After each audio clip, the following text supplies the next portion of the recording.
Activation code required. Access granted. Warning. Evacuation sequence activated.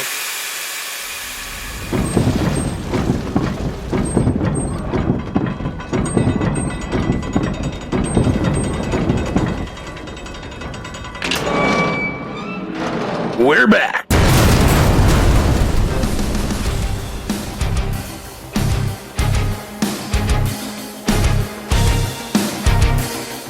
Welcome to the bunker.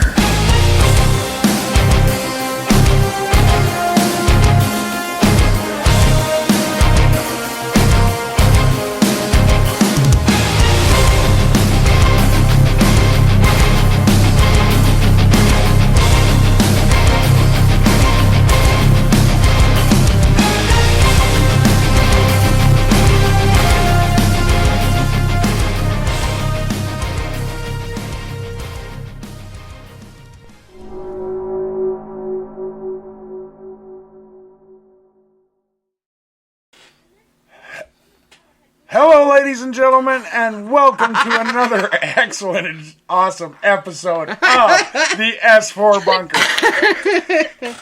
Okay, about the wrong way. I'm going to throw this out here just so Nikki doesn't feel bad about herself.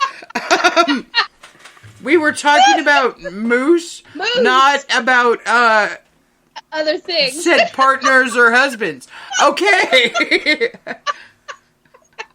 You guys have no you idea did how that good deliberately. I am at this, do you? Well, okay, Yes. all of a sudden, as soon as Nikki says, I oh know. my God, it's so huge, and it was right there, and And you know, Welcome if to it wasn't for S4. you just repeating that and telling everyone Welcome Nikki said that, to S4. no one would have known, because they were No still... warning, nothing. oh, my bad.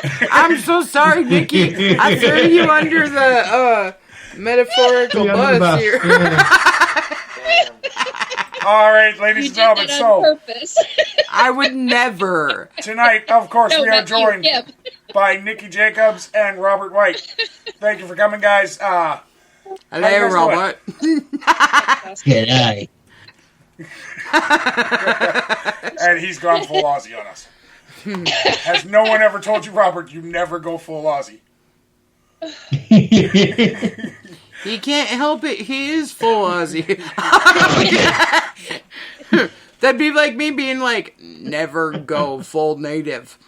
You'd be like, blah, blah, blah, blah. No. Well, I'm half Austrian. Oh, I'm sorry. Oh. Never go half native. Friend. All right.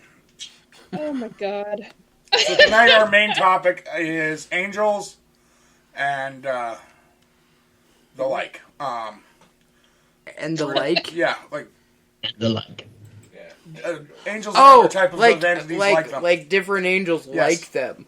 Okay. There you okay, go. because I was thinking like the lichen, and I'm like, why would we talk about angels and wolfies in the same? Well, maybe you Anyways. need to smoke another bowl. Werewolf Wow.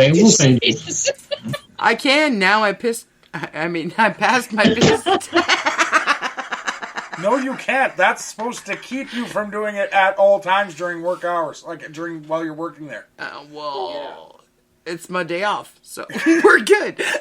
Right. Before we do start, me and Kayla went to another family reunion. This time with the Cooks. So their last name is Cook. C-O-O-K, not C-O-C-K. Yeah. No.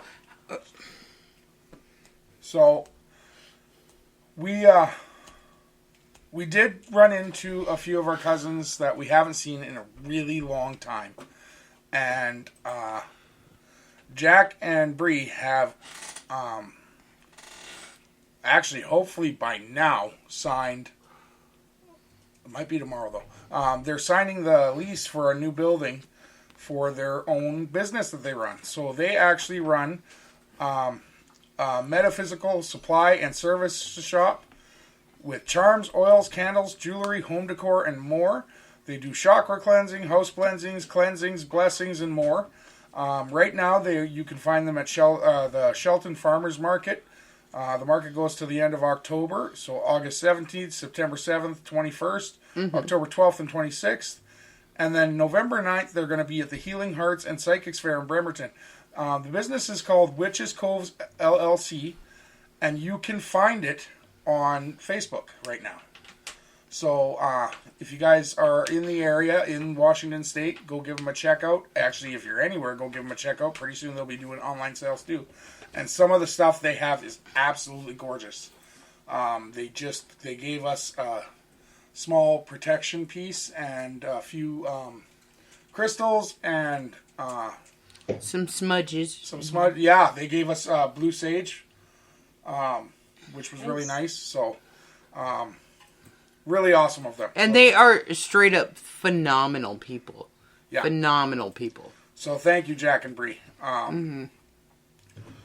But, yeah. That's awesome. Nikki, would you like to tell us about an event that happened in your home? Sure. Okay. Well, first, I want to be sure that the sound is okay. Yes, you're perfect. Your sound is fine. Okay. Well, every time I plug the device in, it gets a little wonky. So, all right. Just so you know, when you say the device, you sound like an evil scientist. I was going to say that's what she said, but... $1 billion. Every time I plug that device in, shit gets wonky. Okay. Okay. So last week we had there was a number of us in. There were just a number of folks who had decided to do something very important and very special, and it was a specific kind of energy type of thing. And the following day, I think of it as the following day. Maybe it was that night. Anyway, either way, I ended up with a prime angel. I was sitting in the chair I'm in now and writing notes and listening to music on my headphones, and the next thing I know, my head and my body feel like it's going to explode. And the only time that has ever happened is on 2 occasions that were within minutes of each other. And one of those was where I unexpectedly had I've always said every, but it's almost every hierarchy showed up in my home. Robert was there at the time, if I remember correctly, with somebody else. And a prime angel showed up. Okay. And I've always stated that the prime angels are taller than 25 feet tall. Well, I stopped counting at 25 feet. This time, I started counting the feet. I started counting how tall. And most people who have known me, and have known me really well, know that I know my measurements just typically by sight. I'm usually about a quarter of an inch off. So when I make a statement of how tall something is or how big something is or small, I'm usually pretty darn accurate. That said, these things are way over 80 feet tall. 80 feet. 80 feet. You're talking as tall as a fir tree or bigger. Actually bigger. And it basically... We're almost getting into like redwoods at that point.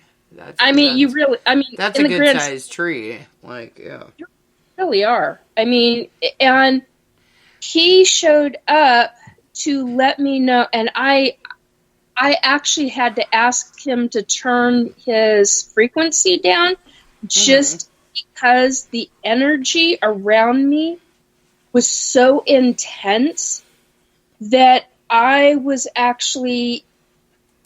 having a hard time breathing, but I was having a hard time energetically and from my shoulders up, not my heart area. This is not a medical issue, folks. So for those that are in the medical field that are listening to this, is not a medical issue. I've experienced this before with higher energy beings, and holy crap, can they seriously affect the human body. So that said, I basically asked him to turn his frequency down so that my whole skin didn't want to peel off my body. And he did, and then he starts giving me information, and the fact of the matter was that the amount of people and the amount of things that were said during this unexpected energy burst that we did to protect Earth, to protect human beings, we made it known throughout, not just our galaxy and our universe, but all the way, the ramifications were all the way through the hierarchy beings, all the way into the upper echelon, in other words, into the, oh my God, I had the word, now it's gone.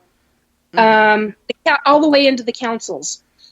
And we made it very well known, and basically I said, so why are you coming?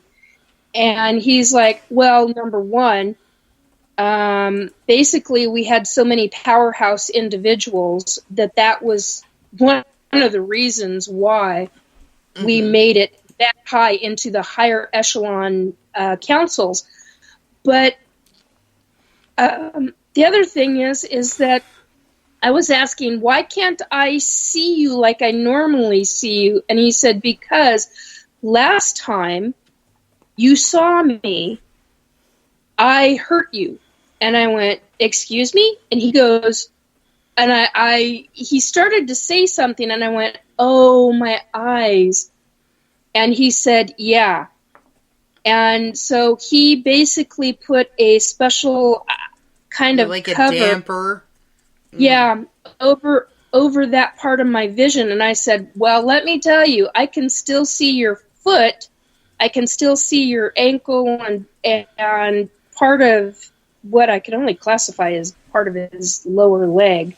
It's like a lower part of the calf and ankle, because they're so tall.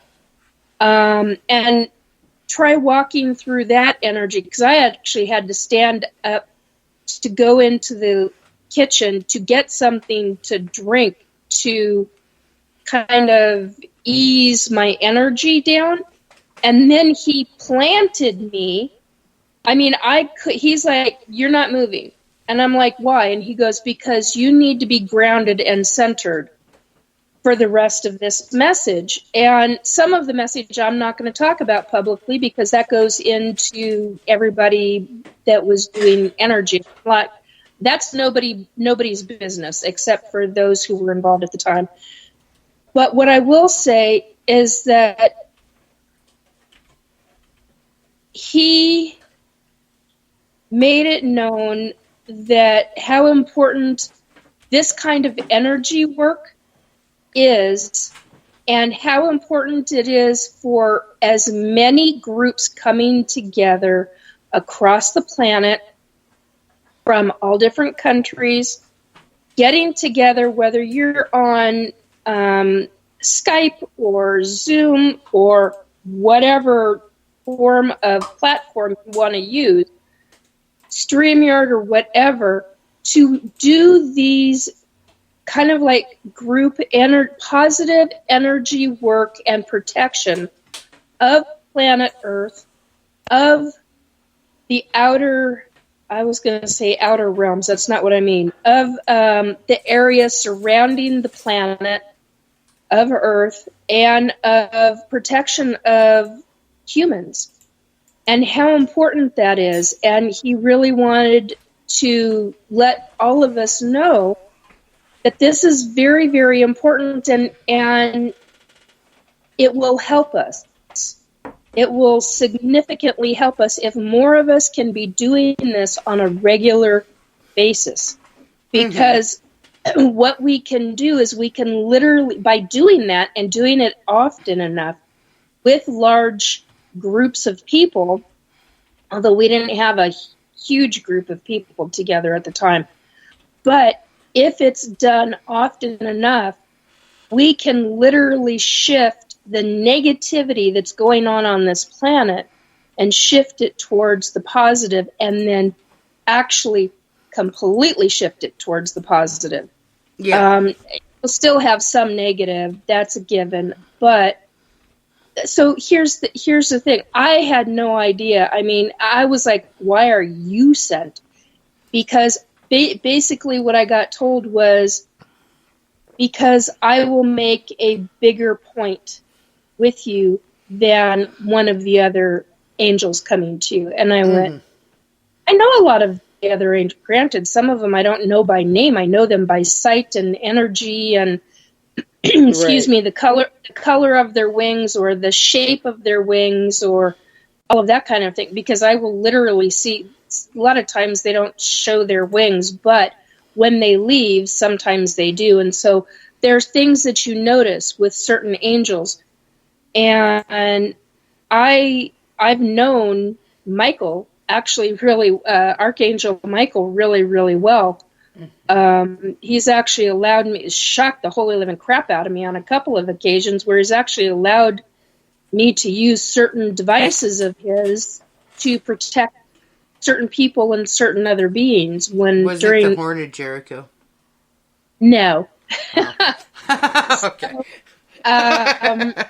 Well, I find it fascinating, that kind of thing. But basically, this being really wanted to make the point with me as to how important it was. And he was coming from the councils themselves. That's a big deal for a prime angel of that size, that magnitude, to come to me the way he did. To me, it was out of the blue. I mean, obviously, to them, it wasn't out of the blue, but to me, it was. To make the point as to how big of a change that we ourselves can make, even if you're not doing this as energy, or you're not thinking of this as energy work, but as prayer, it affects the frequency. So positive prayer, if you get a group of people together, and I'm talking all religions, as long as it is positive, as long as it is not, it's based out of love, it's based true love, based out of true love, true positivity. There is no underlying religious rhetoric that goes with it. I don't know how else to say it other than just to be blunt.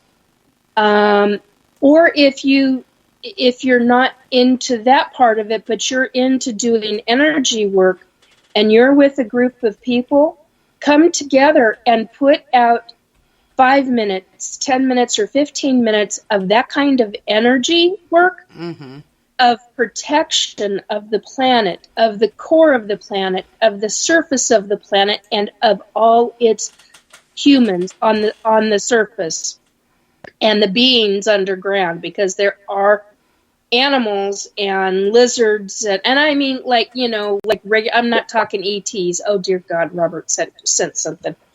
Anyway, so the point is that for every being on the planet to protect Earth and to protect those beings, including humans, it will make a difference. And we need to be doing it a lot more often than is taking place right now. Because it really will shift for the positive humanity and the animals that live here and the mammals and all this other, and the birds and whatever. So, so that was, yeah, all of it. It really will make a difference. So, take that into consideration. That's the message for everyone.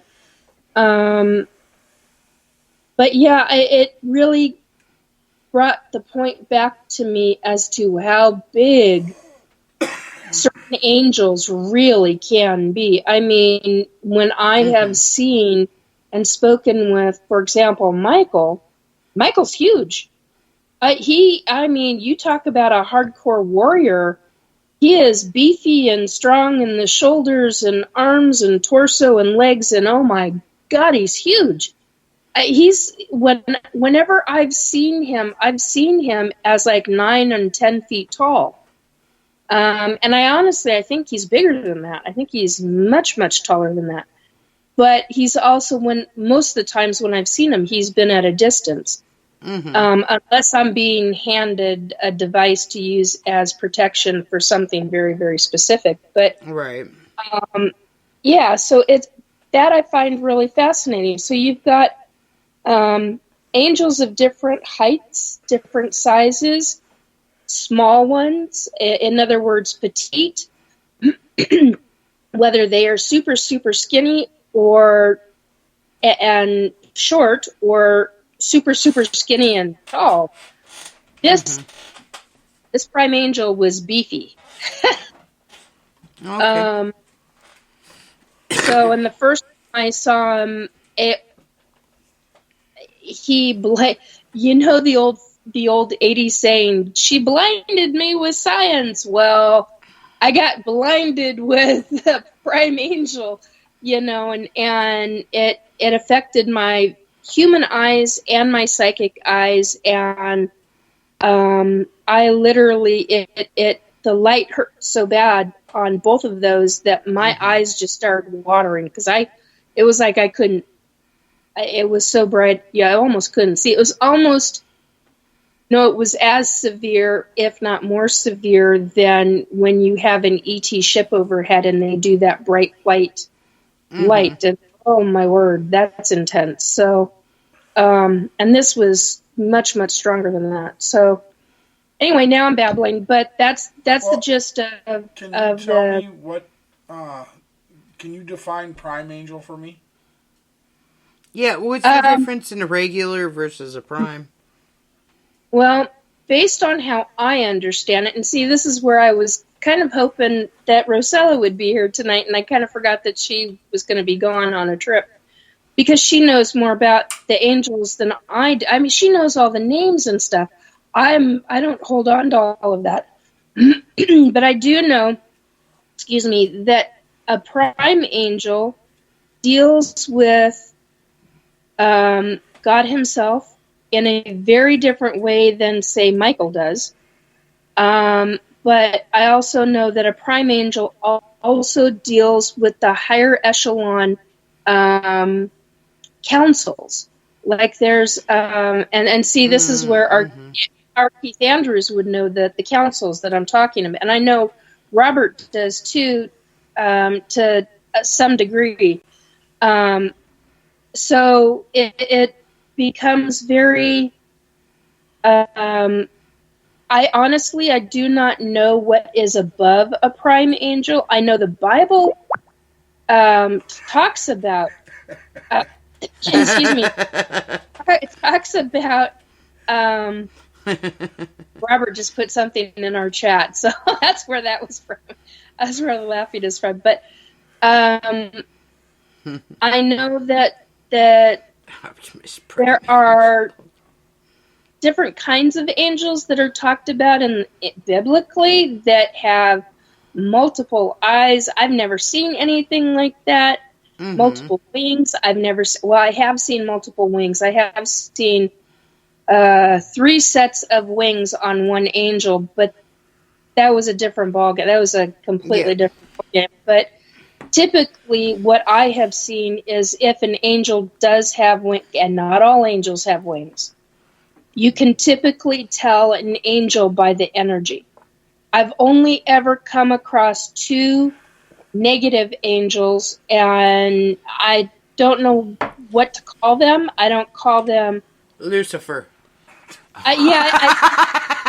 Sorry. And see, I don't call them that, but because I don't know exactly. But to me, the energy is darker.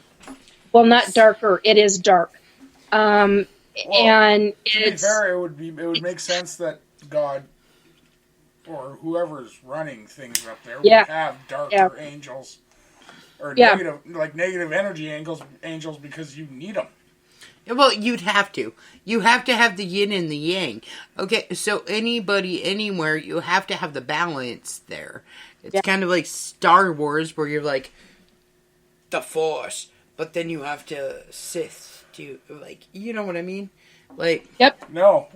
okay, I'm sorry. That was horrible. That was terrible. I'm a You're trying bad... to say the Sith don't use the Force? But they use the negative Force. No, they don't. That's a totally different movie. Okay, let's go into something I understand for a second here. The big It would be bad like neighbors. regular matter and dark matter. It's a balance. It's a balance. Yeah, it is a balance. Wow. Whatever, dude. Okay, so how do you know? And I mean, every once in a while I get tricked by shit too. But how do you know that it's not a Something dark dead. entity trying to portray itself as like an angel or a prime angel or...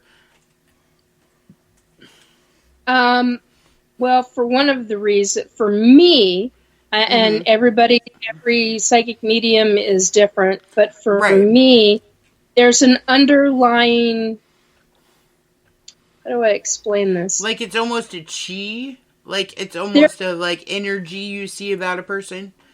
Yeah, Or an entity? it's an energy that you can see through them, for me. So with Now- a prime angel, the reason why I know that this person, this being was a true prime angel was because I got a glimpse of the white light. I mean, I didn't get a gigantic glimpse of it, but I got a flash of it. It was enough for me to go, okay. So it's almost like you're seeing different auras for different Yeah, beings. but you're also feeling the energy, and I've experienced only one true demon in my life. yeah. The rest of them I've experienced what I call wannabes. Wannabe demons? They're- Yeah. They're a wannabe demon, and those take millennia to create to become a true demon, a true, honest to goodness, or Yeah. not goodness, honest demon. Honest So- to badness. Yeah. Yes, exactly.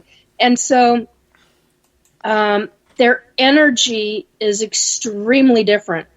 Okay. So I have had beings that have tried to pretend with me, and I'm Yeah. just like, get the F out of here. Now, see, that's what I'm saying is that There's an energy difference. I have a lot of people You that can can see see- auras or can Yeah. see different energies, and I know a lot of them. And they'll say, well, the energy was just so different that it couldn't possibly be anything but this.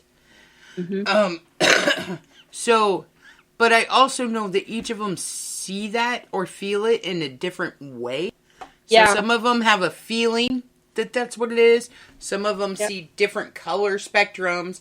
Some of them, they have like almost a sixth sense about it. Like there's Yep. all different ways for that to flow.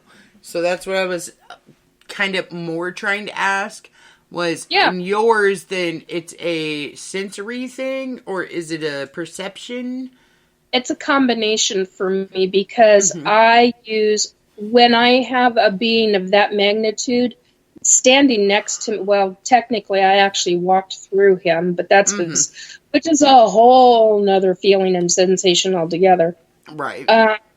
Because when you're walking through something that is that gigantic, you're literally walking through the energy of their feet or the energy of their legs. Right, And it's you're more like an energy field that you're walking through Yeah. versus an actual being. Okay. Yeah, yes and no. Yes and no, because you can, like he was, his foot, how do I explain this? His foot was underneath my table, but also in my table. Because Okay. I've got a I've got a TV tray, and essentially part of his leg was in the TV tray. And when I stood up, I moved the TV tray out and to my right. And when I completely stood up, I felt me and my soul, which was a trip, because I didn't do that with the other being. I literally walked through his leg before he moved. Yeah. And before he followed me, actually all he had to do was turn, but that's beside the point. So I literally had walked through his lower calf. My soul went right through him. And I'm like, oh yeah, you're real. Woohoo! Now, so do they find that rude? No. Or, okay. They're on a completely different energy field. It's like, and I'm not using the right words. If folks understand quantum mechanics and quantum physics and all of that, you'll probably understand this a hell of a lot better than I do. I just know that that's what I did. I walked through his leg, or so the you lower. did some like crazy ass quantum tunneling, basically. Well, and see, because he is in this other. It's like he's in our dimension at the same time. So it's like two different planes of existence that come into...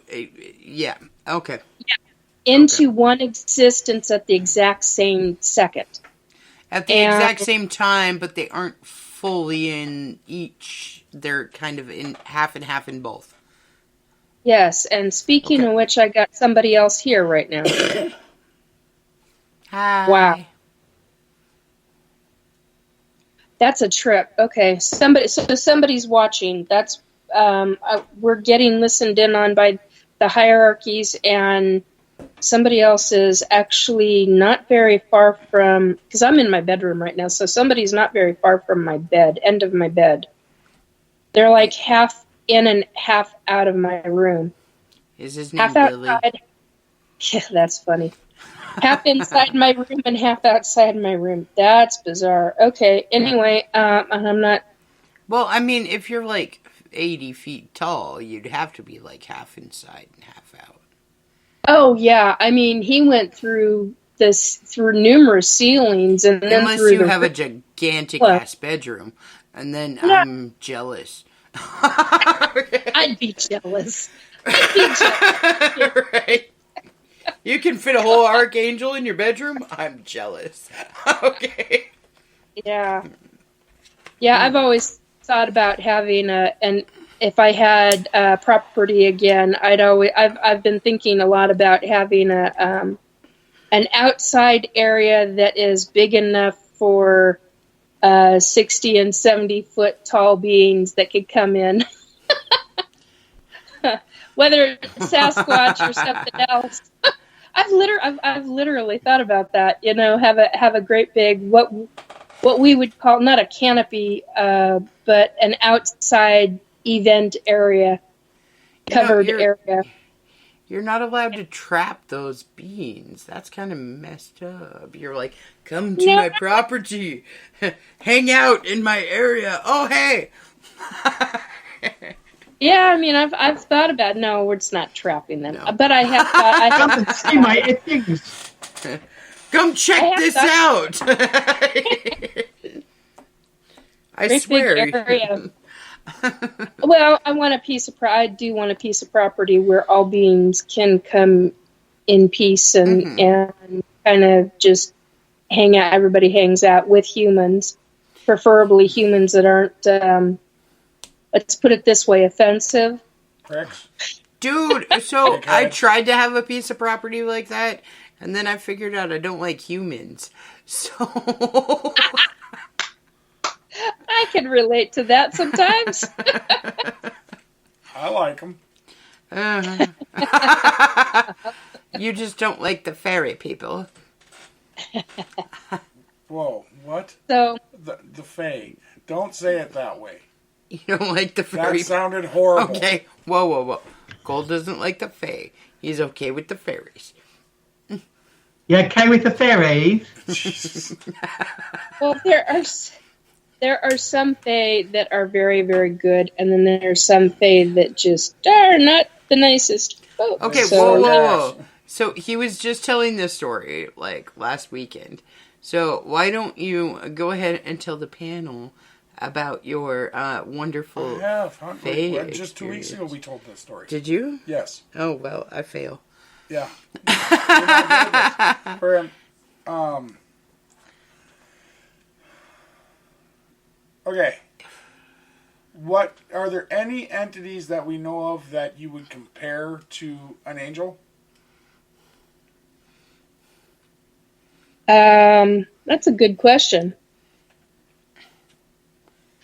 Any entity? Yeah, the council. The councils, I would. I mean, they're higher than the angels, but they would be close. And I've never, as far as I'm aware, I've never had one of the council members. And there are multiple different kinds of councils, folks, on the other side. I mean, but as far as I know, I've never had any of the council members here. But yeah, I would put them up with that level. I do have to say that I have had hierarchy here. Well, not in this apartment, but in my other apartment. But I have had hierarchy to where I'm like, they're pretty incredible folk, especially the kings and queens of some of the different, what I call kings and queens, because I don't know what else to call them. They are a royalty of the hierarchies, and so I just never know what else to call them. But there are a few that I would put up in that level. Yeah. Okay.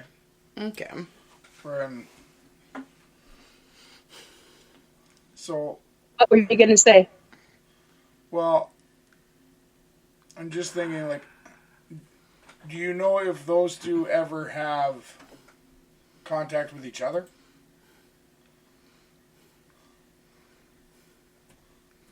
Yeah, they do. I know they do. I know that they don't always, but I do know that they stay in communication with each other, and because the councils and the royalties, they all have to work together in some fashion or form. And if something happens in one of what I call the kingdoms, one of the realms, then yeah, they're gonna, and they need help, they'll start dealing with another hierarchy, royalty being, or they'll go to one of the councils. I do know that does happen periodically, and I know it doesn't happen often, but it does happen. Okay. What are you thinking, Cole?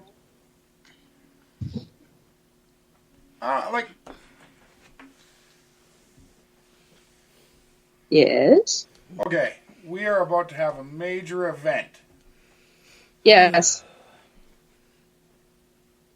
Probably sometime in September. Yes. These guys seem almost as useless as our own governments. In a way.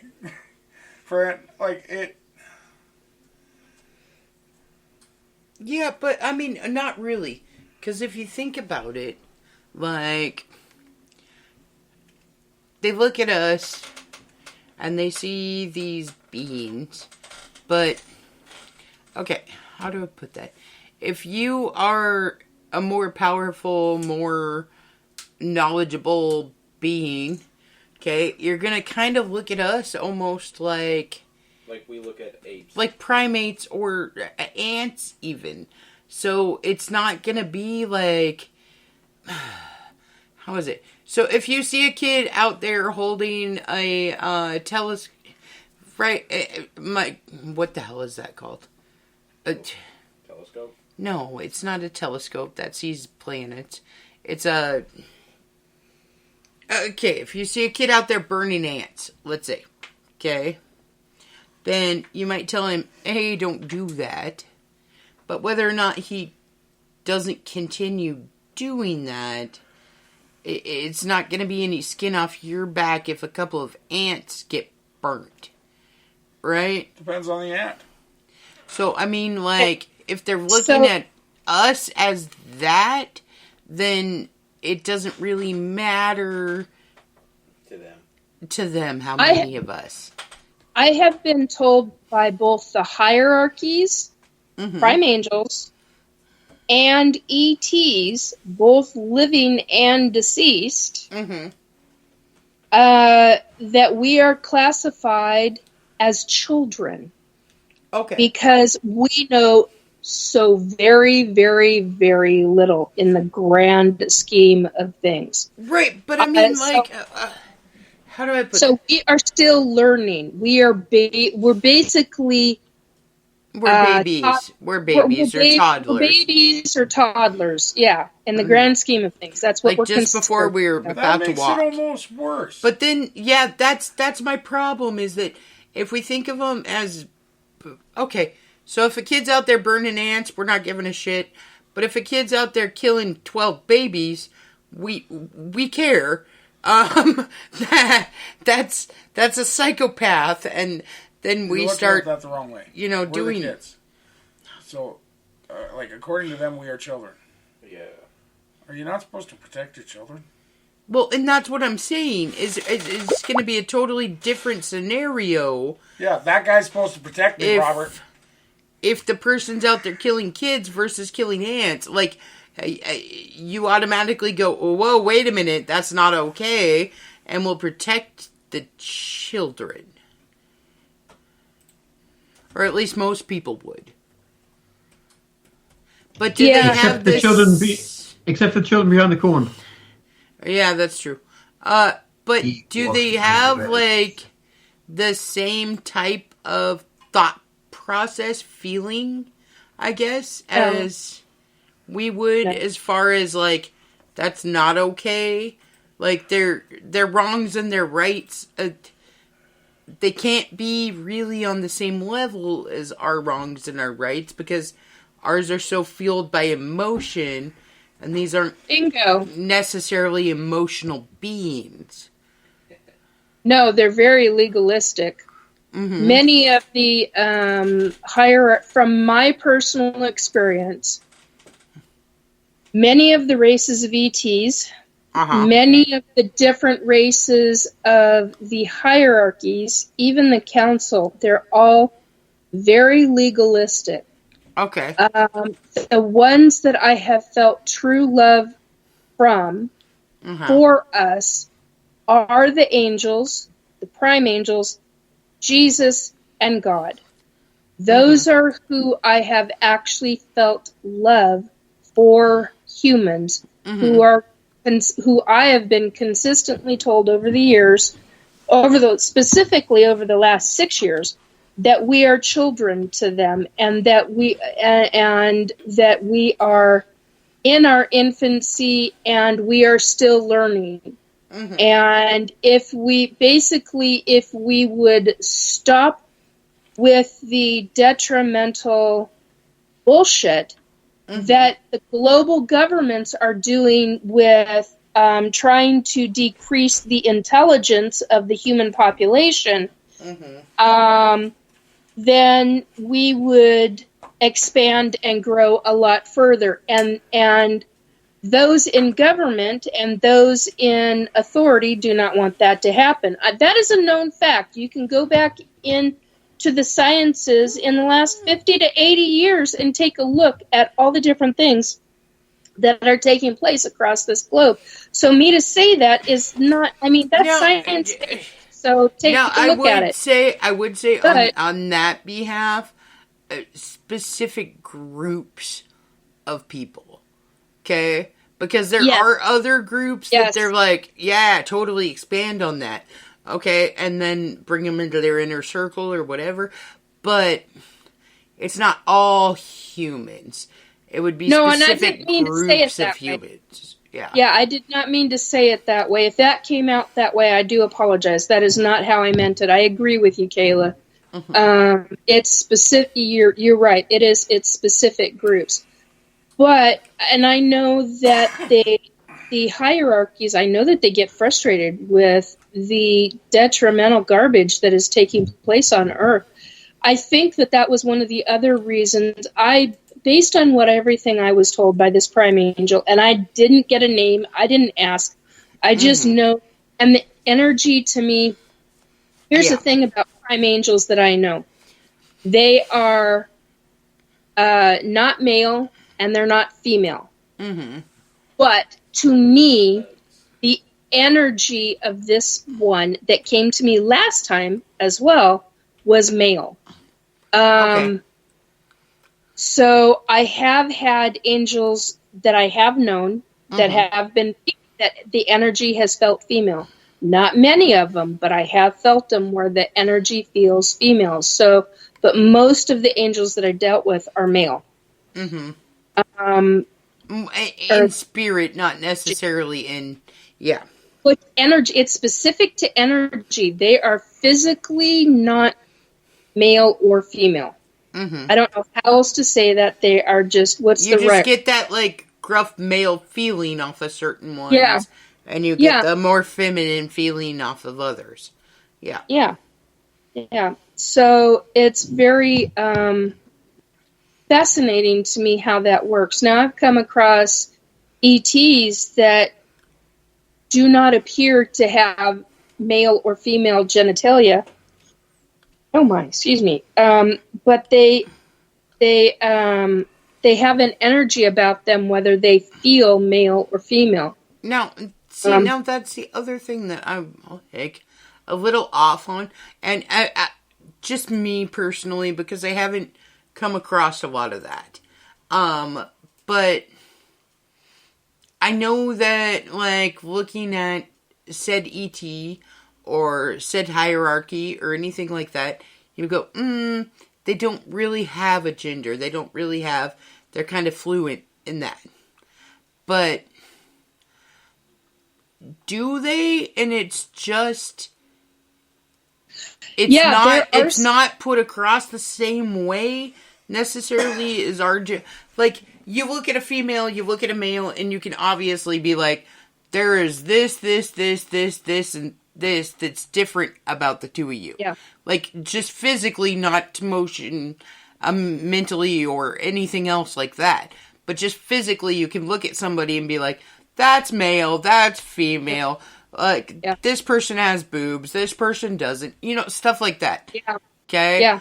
But now, looking at a hierarchy, maybe their forms might be the same, but is there actually a difference in genders there? It's just they don't come across the same as ours.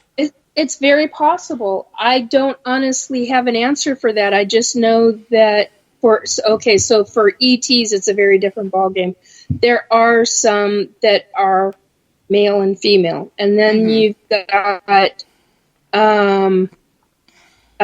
so prime example of that one is when I was 7 years old and had an ET show up, and the female, it wasn't until I talked to our Keith Andrews in person where he told me, he goes, so the energy is what felt female to you. And I was like, oh yeah, I knew it was a female, and I don't know how I knew it was a female. And he said, that's probably because it was the energy. She felt like a female to you, the female. And yeah, she was very maternalistic with me. There were a lot of things, but when you looked at her, you could not tell that she was she. Right, however, if you took a male up against her, the males of that same race, that same species, they are gigantically bigger. They're over a foot bigger. They're more muscular. They're bigger, and they're more aggressive. And also, the other side to that is that. So that was how later on I was able to differentiate between the males and females. Well, and I don't mean to have any disrespect for any culture or any alien species or anything like that when I relate it to this. But there are like several species of like insects or different types of fish and stuff like that on Earth where you go, how the fuck do you tell the difference? And it's like the littlest, tiniest thing about them, or it's like, oh, well, the crab has a wider this or a shorter this, and that's what makes this one male, that's what makes this one female. So, looking from an outsider perspective, I see where we look and we go, well, they look exactly the fucking same. But it could be something as simple as, well, if they radiate at 2 degrees of a higher temperature than the other one, well, that makes that female and that makes that male, or whatever it is. Because we see this even on Earth in different species, where we go, I have no idea, but somebody goes, oh, well, duh, it's this. You know what I mean? Yeah, look at salmon, or look at ducks. I mean, when I was growing up, I was like, why? Those are ducks. Why? Mom, how can you tell that that's a male and that one's a female? And then my mom would explain to me, well, regarding the ducks, this is how you tell a mallard from a female. And it was different coloring, even though they were the exact same size.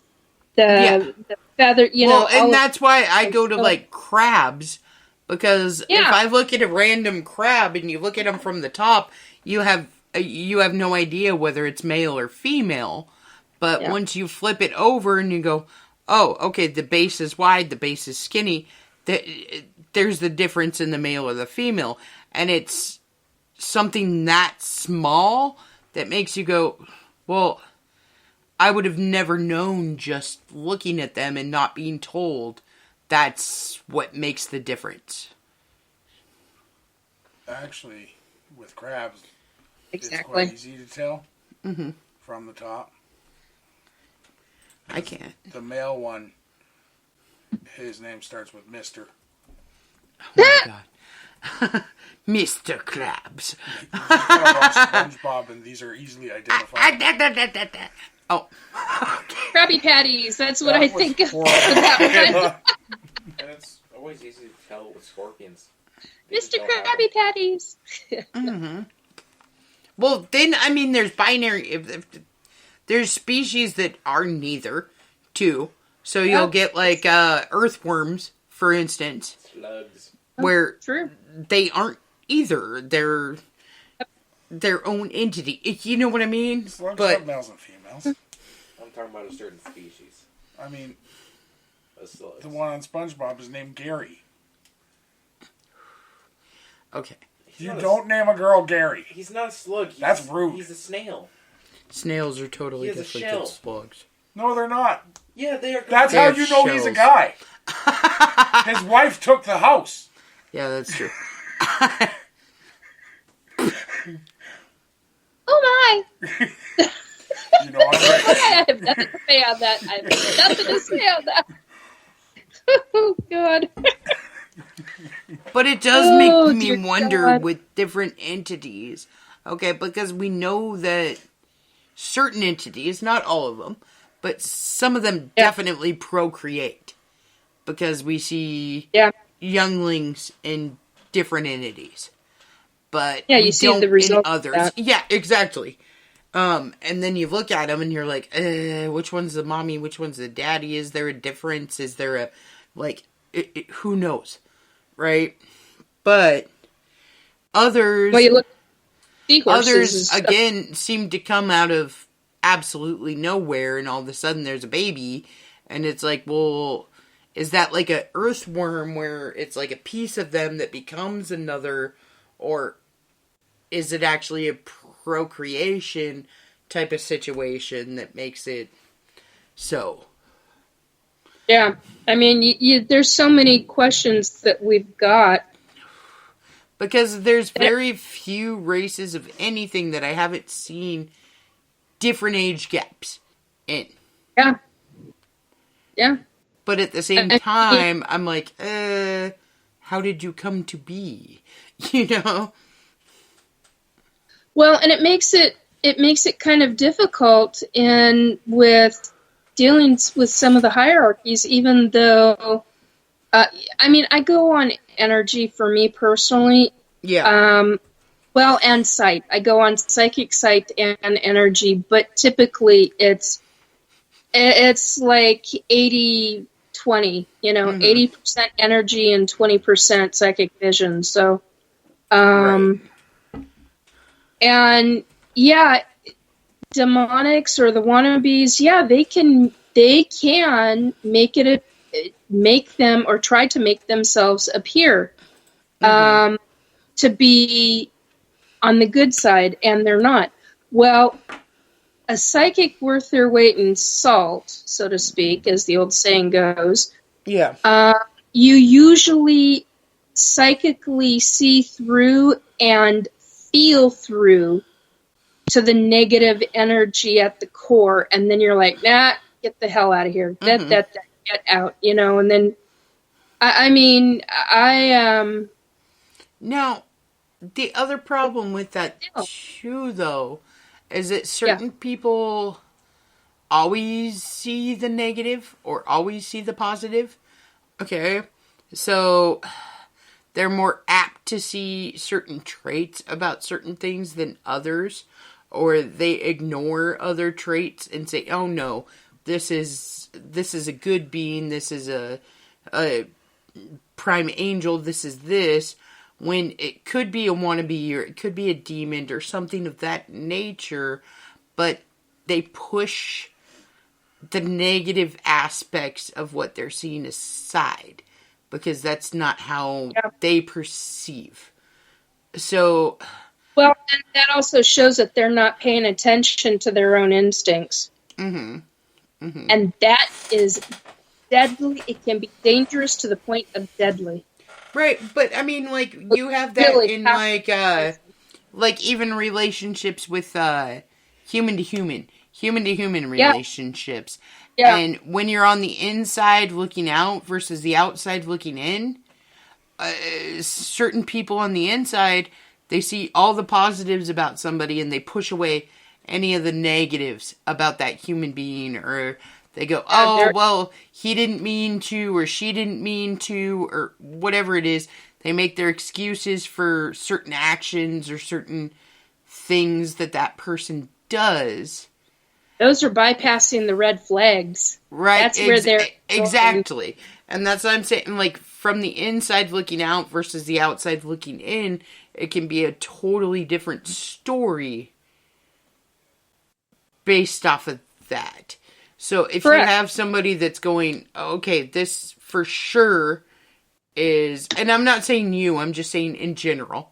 No, you I have get somebody that's going, this is definitely a prime angel. They're coming down, they're talking to me, they're doing all this stuff.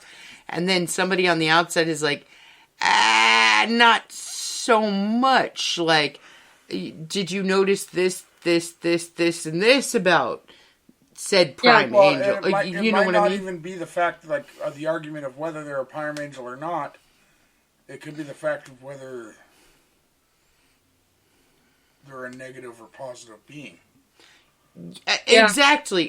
Because we've been told through generations that even the purest of beings, okay, like if you do listen to the whole Bible philosophy and you go by that even the purest of beings, okay, Adam and Eve and the original angels and everything else can be corrupted to be something different than they were originally. So they, like Lucifer is a perfect example of the fact that he was a prime angel that ended up falling out of grace. Like, as far as the Bible is concerned, not like, so therefore he would have had those negative thoughts and negative energy to him, even though he was supposed to have been a positive being. Mm-hmm. So do you think it's possible that any of the prime angels could eventually end up being the reverse? I guess any of the positive prime angels is what you're saying. Yeah. They can go dark.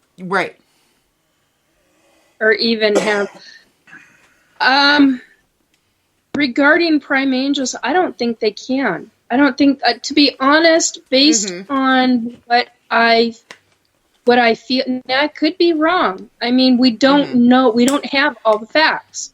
Right. Based on my own gut feeling and gut intuition, I don't think they can. I think there's something. Okay, so this is my take on it. I have a high suspicion that there is something that prevents them, because they are a form of one of the highest angels there can be. That I think there is something, they wouldn't become a prime angel without having, they'd have to follow all the steps. What I've always wondered is if in order to get to be a prime angel and to be that tall and that big, I'm wondering. Now, I don't know this. I haven't had any of it confirmed, and I don't know the Catholic philosophy on it. I don't even know the biblical philosophy on it, but this is what I suspect. Based because I understand how the wannabes who are trying to get to be a true demon, what was explained to me with them is that there's a progression of many, many millennia before they can even, because it's a learning. So what I'm wondering is if there's a same kind of thing going on in the prime angel. Ooh, I just got told there's a directive. Okay. That's all I heard. There is a directive with prime angels. So I'm wondering if there is some kind of buildup with certain higher angels that eventually become a prime angel. I'm wondering if that is the succession. Right, and see, I look at it as like a human being, because all humans are fallible. All humans have a little bit of bad in them, even if they're the best person you've ever met in your life. They might have weird thoughts, or they might have weird things, or anybody is capable of anything, even if they are a truly good person. So, like, on that humanistic instinct, and I think it's because I can't think of it in a way other than what I know, is that any entity has, like, the path of being either or. You know what I mean? So, biblically... Yeah, I do get it. It is not possible for an angel to fall now. Okay, now, is that... Okay, biblically, is that because of, like, Jesus and stuff? No. Or what is that... Why is it not possible for an angel to become, like... Lucifer again. After the fall of Lucifer, God stated that it would never happen again. He would protect them as well as humans. Okay. So, because... Okay, so as of the time of Lucifer, then, they had more, let's say, free will than they necessarily have now. Lucifer, he blames himself. Okay. Okay, that actually makes sense. Like, if you were to create something in your image and you were fallible yourself in any way, shape, or form, then whatever you're creating is also fallible based on the fact that you are. But if you're creating it in your best image, then you're making it non-fallible or completely fallible. Yes. Yeah. So, okay, that makes sense. Now, what Nikki was saying with wondering whether, or what the process for becoming a prime angel. Yeah, or like, in my view, they would be considered an angel of the highest court. Yeah, I would tend to agree. So, the idea biblically is it's a fight for souls. Yeah. So it's where we get most of our angel stories. Like the biggest one I can use as an example is every time a bell rings, an angel gets its wings. Well, a bell only rings if you help someone. So if you help a soul make its way to heaven, you gain like more angel points. Yeah, points. I'm going to say points, but it's a stupid way to say it. Do you know how many souls I've crossed over already? Holy crap. But you know what I mean? Yeah, I get it. I totally get it. A demon, in order to gain access and to like a wannabe, to become a hierarchy demon, would also have to take souls, but in a negative way versus a positive way. Yes, they got to take them down. Angels got to take them up. Okay. Well, I'm going to tell you something. One of the biggest things I saw that really shouldn't have shocked me, but did, was when I was in the hospital with my mom. Mm-hmm. I was in the waiting room, and I had a wannabe come up the hallway, and I do mean up the hallway, because it was literally going from an old section of the hospital to a new section, and you literally had a ramp going up. And in that specific area of the hallway, and then it opened up into a waiting area off to the left.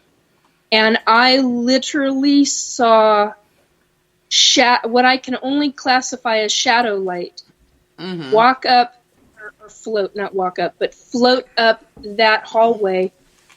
And he was feeling my energy, because even as tired as I was at that given moment in time, and I had taken a break from my mom's room because she had finally gotten to sleep, and I wasn't basically in the mode of having to do the babysit routine, and because of her Alzheimer's dementia and that's a whole nother subject. But so I was out in the hallway waiting area, and I felt this thing long before I ever saw it, and I went, no, serious. And I was on a video call at the time with a girlfriend, and she looked at me and she said, "What is wrong? You just went ashen."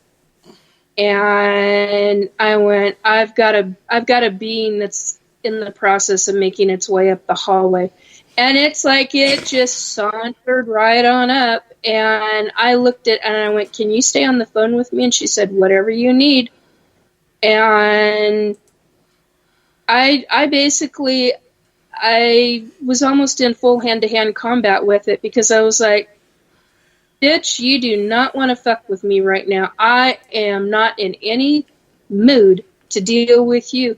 And my point about this is that when it started talking to me, I instantaneously saw where it had just come from. Mm-hmm. It had come from the morgue of the hospital, basement of the hospital, and which that alone pissed me off, because he was what I would call slumming it. Yeah. Where and I'm like, because I don't consider a morgue of a hospital slumming it. But that was the impression that was left upon me by this wannabe, and I was pissed, because he was hanging around to see what and I'm just like, you have no business being in that morgue. You have no business being in this hospital. Mm-hmm. And that's really what impressed upon me, is how it was searching for souls that it could fuck with. Right. And that pissed me off. I was like, if I had the energy at that given moment in time, I would have taken it on. I was not a happy camper with what I saw with that thing. I was like, this is unacceptable. Absolutely unacceptable. So, I guess I'm going to play that person. You can play the devil advocate? Well, right, and that's why I was like, that's not really the word to use there. Yeah, we're talking about wannabes and all these demons. Okay, but, so, we've talked about hierarchy, and we've talked about the fact that we don't, or at least you don't, really think that they can fall to a level of being malevolent versus hierarchy beings. Now, do you feel like the reverse is possible? Do you feel like that like demons and wannabes can move their way up to being better? Or is it the soul is so fractured? What I know is that once they are down, they will never get to the level that they once were. They can, how do I say this? Somehow redeem themselves, but they will never truly, there would never truly be a true redemption. Okay. They will never be in the light again. They will always have, once their wings are clipped or dark or however you want to classify that as in your own mind, right? They will stay. It will stay that way, but their soul may have changed. I do know that can happen. I do know one specific angel that I can't classify this being as a fallen angel. I know other people who have. I'm like, no, the soul is the and I don't know what else to call it other than a soul. But the soul doesn't feel dark. And then when I started looking into the history of that specific entity, entity, I learned that it went dark real, and I'm like, I don't even want to know how it went dark. I just know that it did go dark, but it is no longer dark anymore, and it has been no longer dark for way more than 1,000 years. Way more than 1,000 years. So, but it will never get to the point of being in the upper echelon, or not upper echelon. That's not what I meant.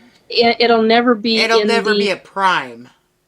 But it'll never be a prime. It'll never even be in the same league as, say, Michael or some of the others that are even lower than Michael that are really good angels. Right. But it will defend human souls. It will, because its own version of soul is on a positive mission. But it will never truly be light, if that makes sense. No, it does to me. Okay, because I've always thought of... So this is weird, but I've always thought of like heaven and hell as fluid. Okay?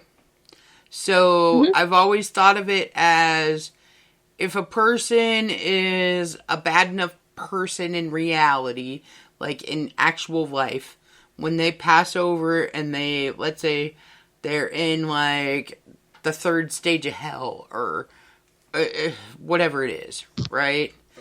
That through millennia, through the years, through learning from living through past mistakes and everything else, that they can kind of redeem their soul, I guess, would be the way to put it, so that they can move up to like second level versus third level and so on and so forth.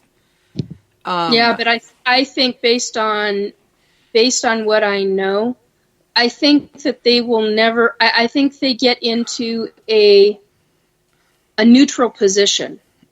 And quite honestly, I don't think that, and just based on what I know and what I feel, I have a tendency to not believe they will ever make it out of that truly neutral position. Now, I could be very wrong on that. Well, and that's like what I said,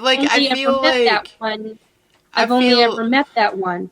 I feel like they could maybe potentially get into the, like, I don't know how to put it any other way besides, like, the lower circles of, like, a heavenly type existence, but not necessarily all the way up the ranks of a heavenly existence, because still in their soul they have done bad, so it's like fractured it, kind of, if that makes sense. So, are we talking a human I don't think of it as entity? fractured. Are we talking a human entity? No, we're talking. No, it's not human. So a It demon was soul. an actual. It was an actual. The one that I know of. It was an actual angel. It was at one time an actual angel, and I call it a soul because I don't know what else to call it. Okay, but do you know if that angel ever walked through hell? No, Or did it they- did. Okay, because biblically, a non-human entity who has walked through the levels of hell cannot pass through the pearly gates again, ever.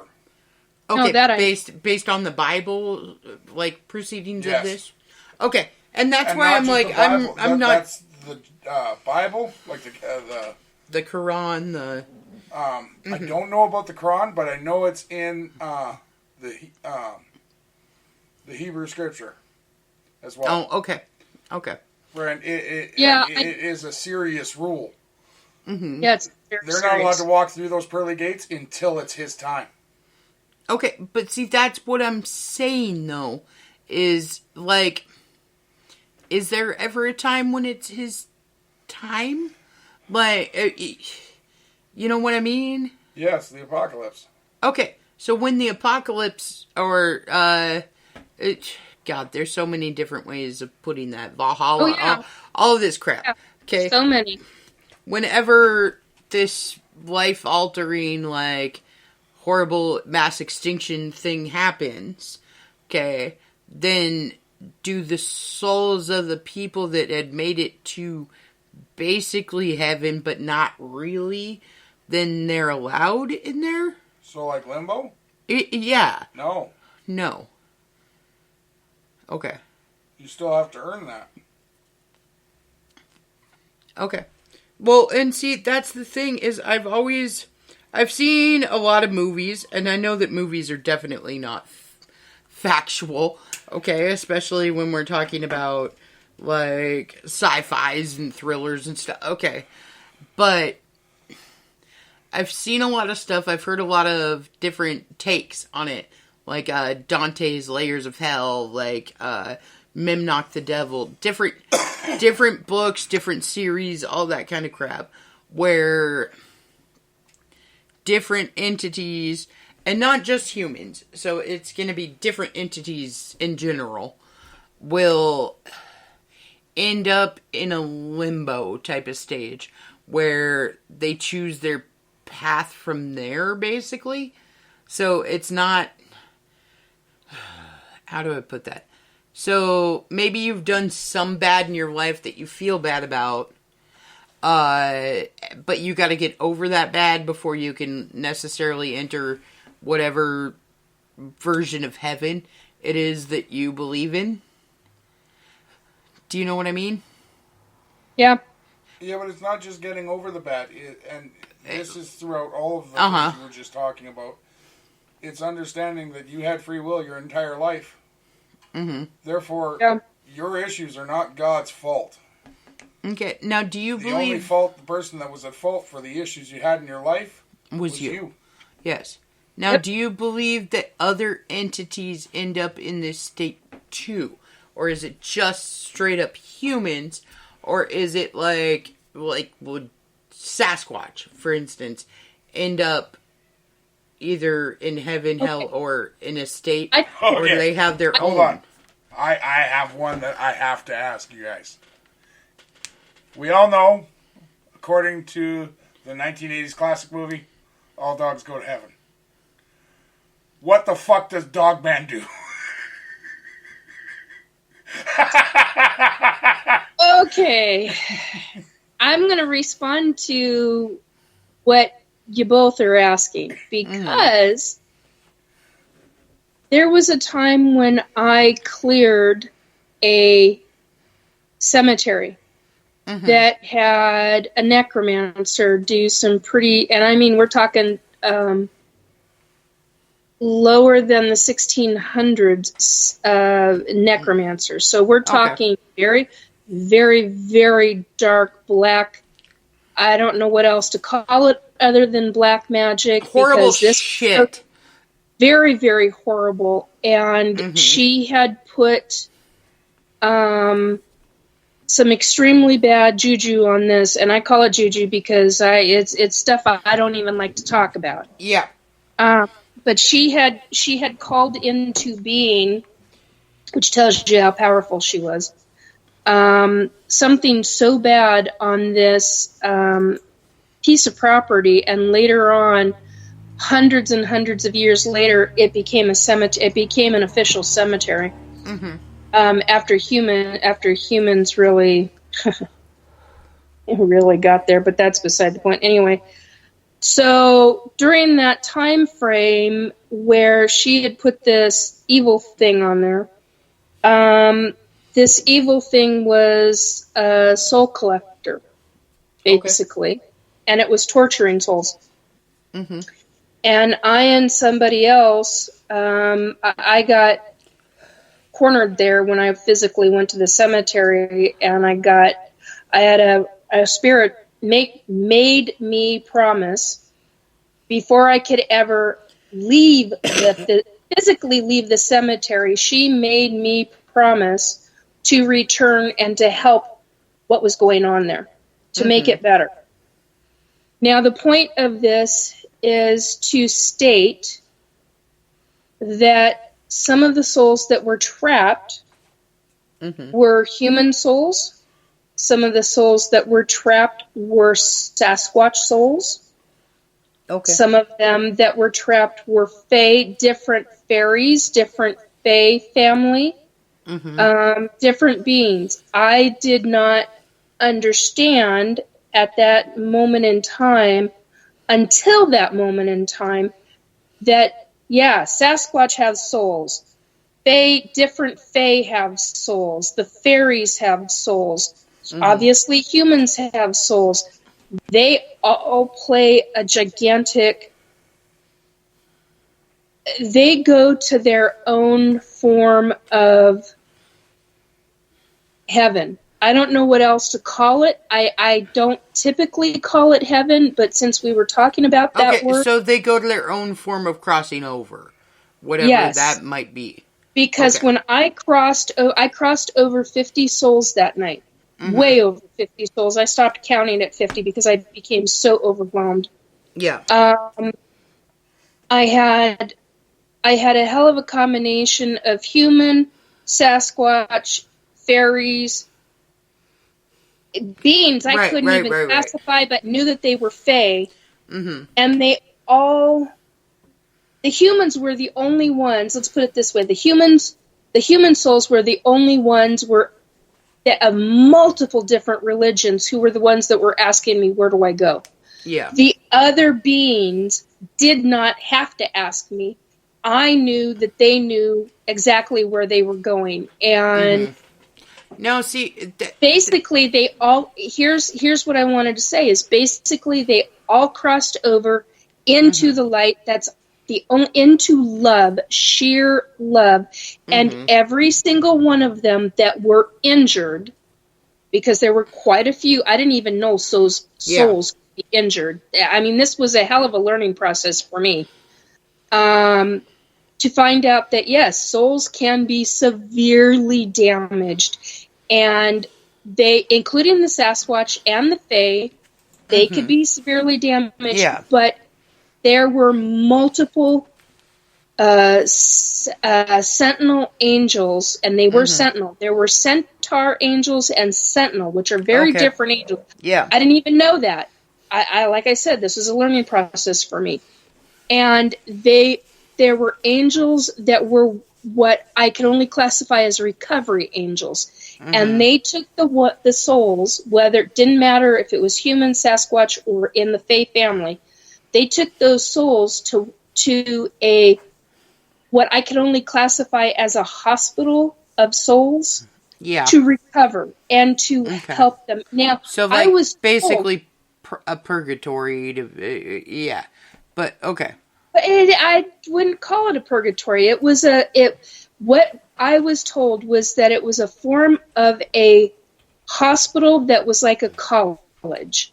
Okay. And they would heal, and it could take them over 1,000 years to be in that hospital and Yeah. heal, and then they'd have to go through like a whole new college type of and that Yeah. and the angels that were talking to me were trying to explain it in our human language to where I could understand it. I was told that it's a form of what you call heaven, but this is the long and the short of it. And basically they go into a hospital type area. They are healed, and then they have to be rehabilitated because they have been so severely injured. They have to then be they have to go through college, a form of college, before they can go back into like what they want to do as a soul. So Now, that and that has been what other angels have described to me as a form of heaven. That is also, and when I have had an experience with Jesus himself, the colors on the other side, there are colors that we don't even have on Earth. Yeah. They're out of our spectrum. Yes. So they're way out of our spectrum. And it is incredible, the amount of love and peace. There is no anger. There is no lack of understanding. You understand everything unless you have a specific section of your brain that you don't understand certain things on. Then you end up having to go back into some kind of college reform. Okay. So I have a weird understanding, I guess, of like heaven, hell, and religious aspects, because I don't truly believe in like a set heaven and hell. Like for me, well, and see, this is why this was all explained to me. It was completely a different concept than how I was raised in religion, and how I was. I mean, my mom was raised with religion because of her mom, but I was not. But my family, my grandparents or my great aunts and uncles, they were. And so I very much had outside sources, outside family. Yeah. That kind of and then when I became an adult and had a completely different situation, I was still in and understood the biblical term, but yet my gut was screaming at me something is different. And I didn't understand it. Now I understand it, but they're still trying to explain things differently. So I understand where you're coming from on your thinking. I mean, I get it.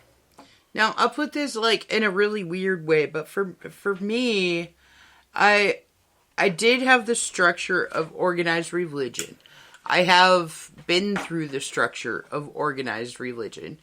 Okay, where yes, there is a God, there is a heaven, there is a hell, there is purgatory, there are all these different steps of this is what makes you a good person, this is what makes you a bad person, listen to the book and live by it and all that. Okay. But for me, I have always questioned everything because that's who I am. Like, I'm not a person that will listen to something and be like automatically, okay, that's exactly how that is. I go, well, wait a minute, there's like, what about this? What if I do this? This isn't necessarily breaking a commandment or anything like that, but it's definitely not being a good person either. You know what I mean? Like, there's those gray areas in there where you're like, that's not necessarily really fucking up, but it's on the verge of, you know?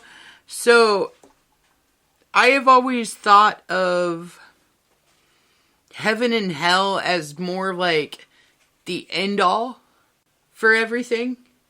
like, you either take this path and this is what you are, or you take this path and this is what you are in the end.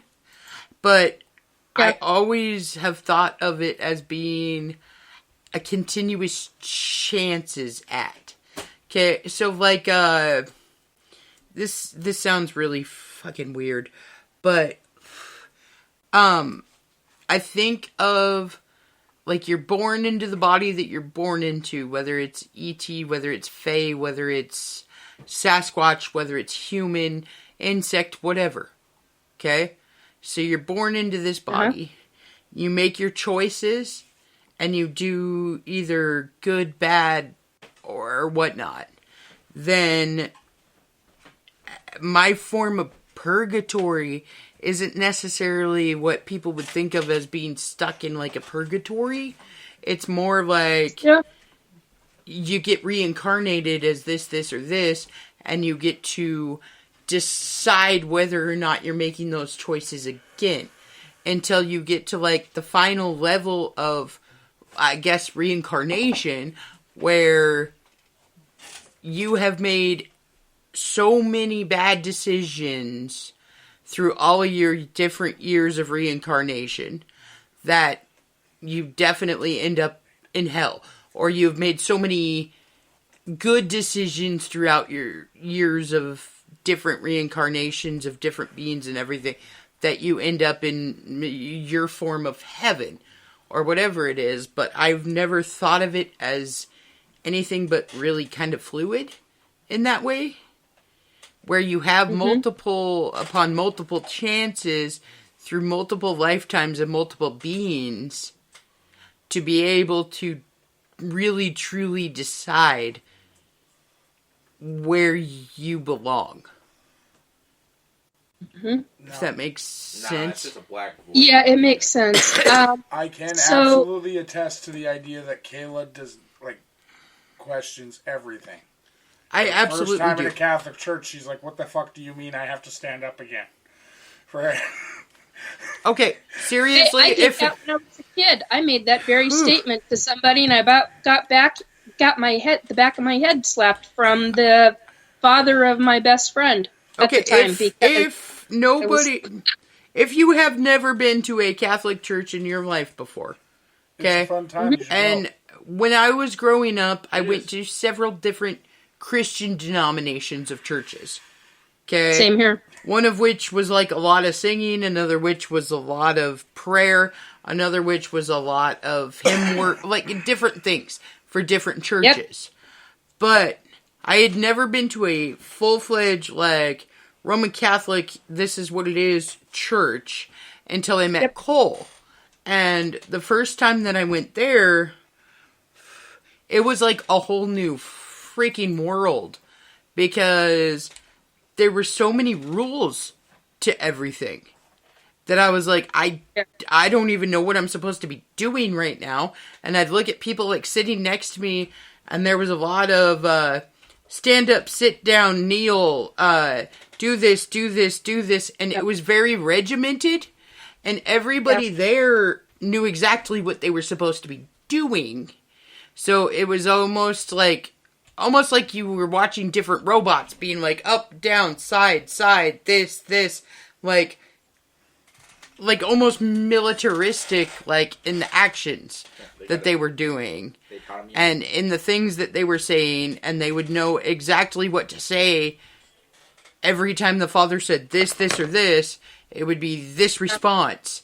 And I was so completely out of sorts, because I'd never been to one that was so regimented in that way. Yeah. That's how I was like, I don't even, I'm so lost. I don't know what I'm supposed to do next. Like, it wasn't like I'm trying to be an asshole or anything like that, or I'm not listening to your religion, I'm not doing your thing, but I was so very lost that by like halfway through it, I was like, holy shit. Like, am I supposed to stand? Am I supposed to sit? Am I supposed to kneel? Do I say Our Father? Do I say do I just stand here because I don't know what I'm doing? And it was really hard for somebody coming from the outside into a full actual sermon. I was like, what? Yes, it was. That's definitely. what you should do. You give your middle finger a workout.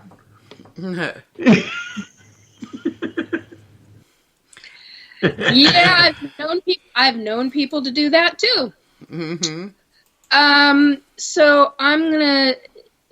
The one thing I want to go back to the purgatory thing. I don't know, Kayla, if you've ever heard me talk about one of the spirits that came to me.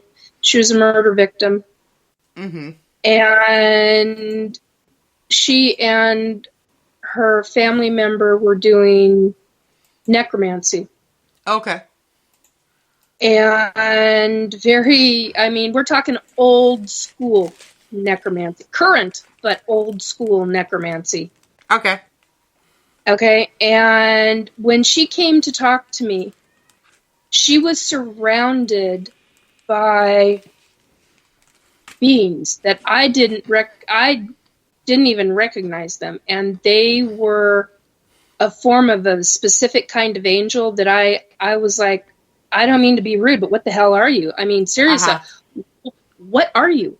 And so she basically answered for them, and she said, Nikki, they're allowing me to come and talk to you. I'm basically out of what you and I would have called prison. She goes, I'm in purgatory, but I am being allowed to talk to you, to give you information that you need to know. And she literally could not, anytime she tried to have her face be seen, they would shuffle their shoulders together and make it to where she basically had to talk like... Yeah, where she was blocked. She was completely blocked, except for about this much of her... Now, people don't know this, but I'm showing a picture of my hands in the shape of a triangle from the nose up to the forehead, so you only see the eyes and the tip of the nose. That's all I saw. And it was through a set of wings, basically. Yeah. And they literally had her surrounded, and there were more than 3 of them. Okay. Now, she kept telling me that it was their form of purgatory, quote unquote, their form of purgatory, and that she was basically imprisoned for what she in human life had been doing against God, against what she knew what was right and wrong. And it was the very first time, my very first and only experience with any spirit who was in what was classified to me as purgatory. But they obviously felt those angels, specific kinds of angel, and they were not white angels by any stretch of the imagination. I don't even... More like watchers? Like prison guards? It was more like a form of prison guards, but they did have wings.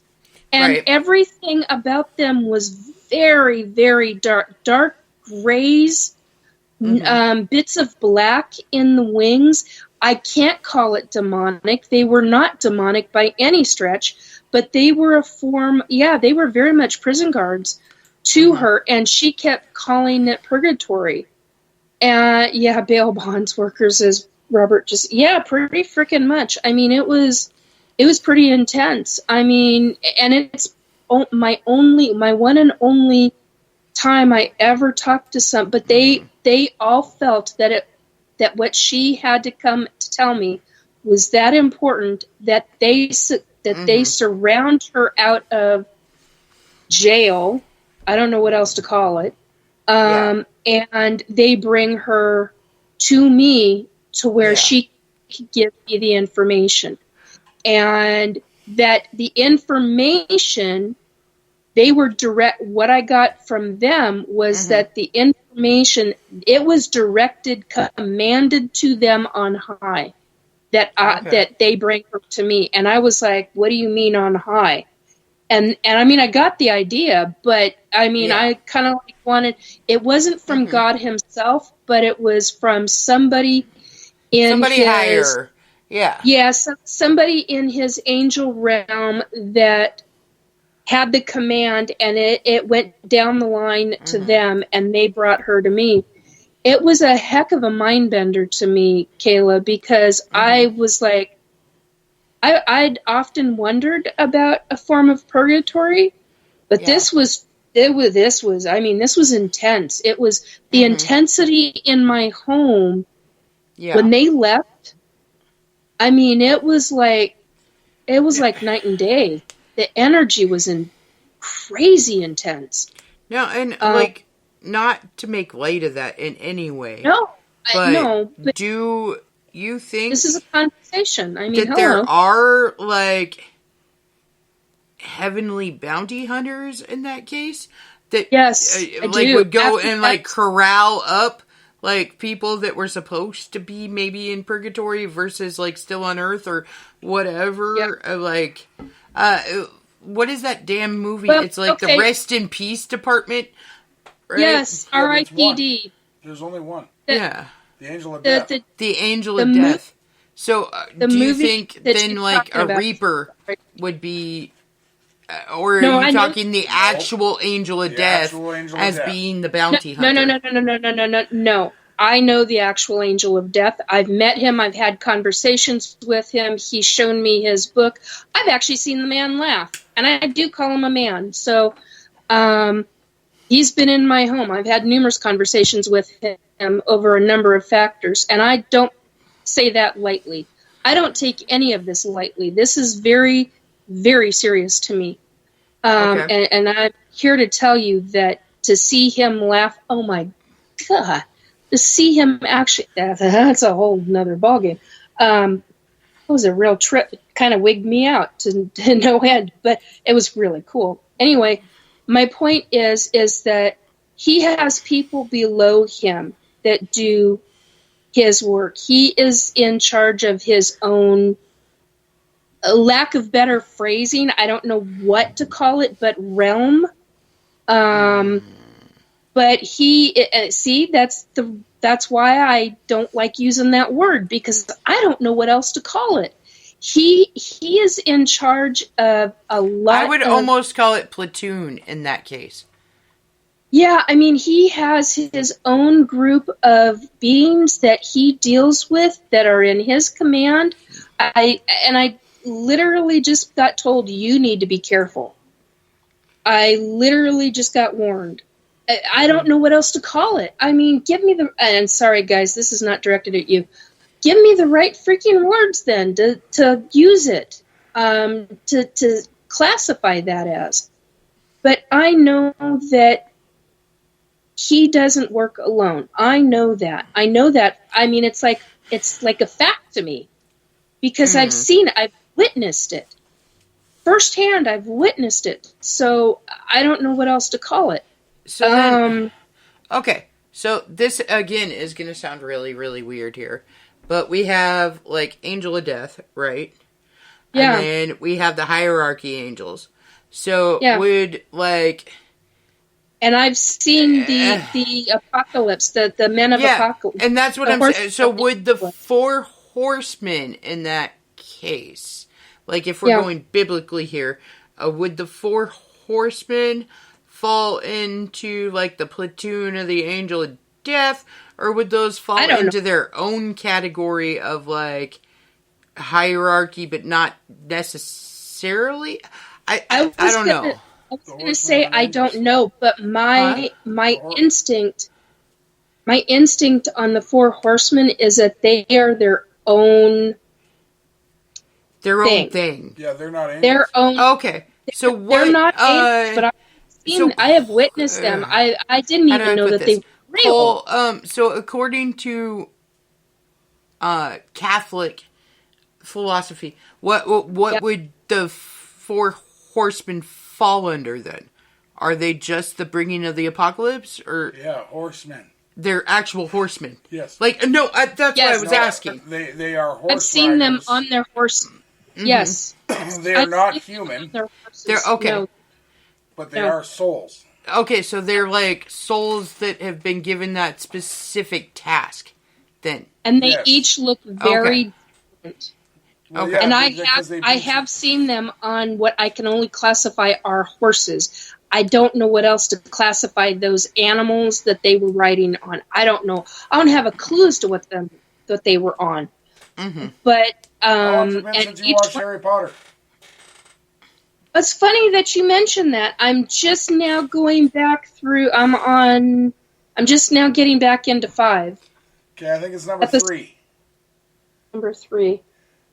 The horses. Oh, with the horses, the flying horses. oh, the death horses that you can Yeah. only see if you've witnessed death or whatever. Yes, now from Yeah. other people that have seen the Like the horsemen, they Trisheraries describe or them, whatever. that is the closest rendering they have ever seen of the horse itself.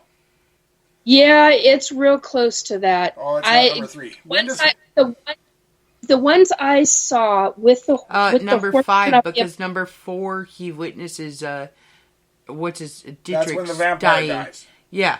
Okay. So then it's number 5 where the horses come out. He dies For real. because he's a shiny vampire. Okay, so Sparkly. That too. the ones that I saw, the animals that I saw, they had more meat on their bones, so to speak. I don't know what else. They're big. They're bigger than that. They're bigger than what was in that movie. Well, yeah, they would have to be. Yeah, but in order to There hold. are- that these beings, the 4 horsemen of the apocalypse, and I'm trying to remember. I have it written in my psychic journal notes as to who actually spoke to me. So They were very nice to me. I appreciated that because they could have been real assholes. They were not. They were very respectful. They gave me the information that I needed. And I can't honestly even remember why they... I was working with somebody, and that somebody lived real close to a church that had been turned into a home, and the property, there was something going on that property that used to be a church property, and there was something I was working on, and so they ended up showing up, and I remember just being horrified and in such shock that they even showed up. So, because quite honestly, a lot of the things that I truly didn't believe existed, hello, I am here to state, yes, they freaking do exist. I've seen them. no, You're going off of my word, but I mean, it's made a heck of an impact on me. I Yeah. mean, truly, it's made a Well, real major see, impact. throughout my life, like, I've seen shit. And not necessarily, like, seen it, but, like, kind of Yeah. in passing. Yeah, I guess that's the best way to put that. Where I'm like, oh, what the fuck? Like, it just hits you as a, what the hell kind of moment. And then you kind of, like, do that little head shake thing, and you're like, oh, okay, nothing's there. Like, you almost feel like you're going crazy. Because Yeah. you do the, Understand? like peripheral vision or something, where it's like, Yeah. you can feel it, you can sense it, and you can kind of see it, but then it's like not there, but it is there, type thing. Okay, so this is really weird, because again, I'm not like super religious. Like, I've delved into religion because I find it fascinating. I find the Bible fascinating. I find different books of the Bible fascinating. And I find the story to be a good story. And there was a period of time where I'd listen to that every night for years. Like, before I went to sleep, I'd put on the Bible on tape. Because I had the full King James version on different cassette tapes when I was Yeah. younger. And I'd put it on, and that's what I'd fall asleep to for for a long period of time, I would. So I know it. I know a lot about it. I know the books of it. I know the stories of it. But I've always kind of had that thing about me where I'm a little too, I guess, scientific to believe certain things. I was there. And I just, there. I don't know. I get kind of lost in the fantasy of it, I guess, versus my own honey, reality of it. So I'm I just... found out it's not fantasy. It's very, very much real. It's been a hell of a mind bender to me. Right. Truly. Because and I mean, I do have a science brain. Right. And at I that asked point, I myself- also kind of asked myself, like, is this... Because I do believe in different realms, and I do believe in different universes, different paths, different things of that nature. So I've always kind of put that on there, too. Because it's like a mix between everything that I've ever thought, I guess. So I will go, now, when we're talking about, like, Job, or we're talking about this, is this necessarily our reality, or is it a switch between this, and this, which is why that made that okay, like, that type of thing? So, I'm not necessarily religious, but I definitely know the Bible, and I'm not saying that telling people not to kill people and not to lie and not to steal and cheat and all of these horrible things, well, that's a good set of morals. That depends on the chapter. To go with. Do you know what I mean? Like, as long as you are a decent-ass person instead of a total douchebag that does horrible shit to people, then you're going to ascend to something better eventually. Like, that's what it kind of boils down to me, is that I might not necessarily believe in all of it, but I do believe in the fact that people should be decent-ass people and not horrible shits. Okay? So, whether or not the angels in the apocalypse and the horsemen and the angel of death and all these things, I've never personally seen them myself. So for me, I'm like, yeah, they really could be out there. I feel like it's possible for them to be out there, but never witnessing that firsthand, I couldn't be like 100% yes, this is exactly what it is. Okay, now I see where you witnessing it firsthand, you can be like, dude, I see this. I think you're wrong. Huh. I think there's been a few times in everyone's life where they have seen a rendering of the horseman. I also believe that there's a few times in everyone's life when they see an actual justifiable... Mm-hmm.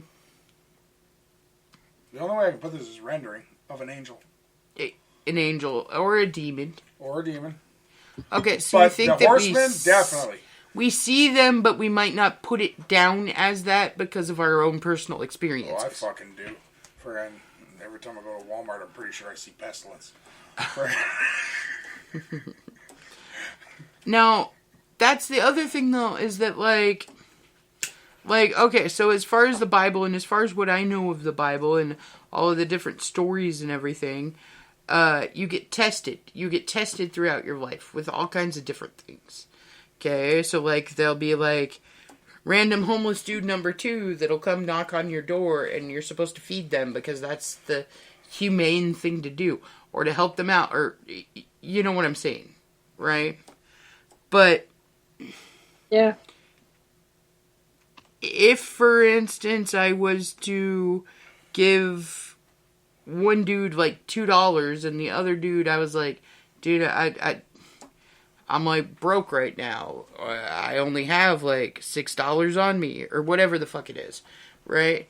Well, then, how do you, as a Christian, as a Catholic, as whatever, justify that? Like, do you know what I mean? Does that make sense? Like, Yeah. you can't, like, you gotta live too. You can't help everyone.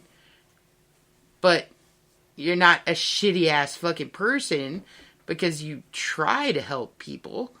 But you also have your own life and own expenses, I guess.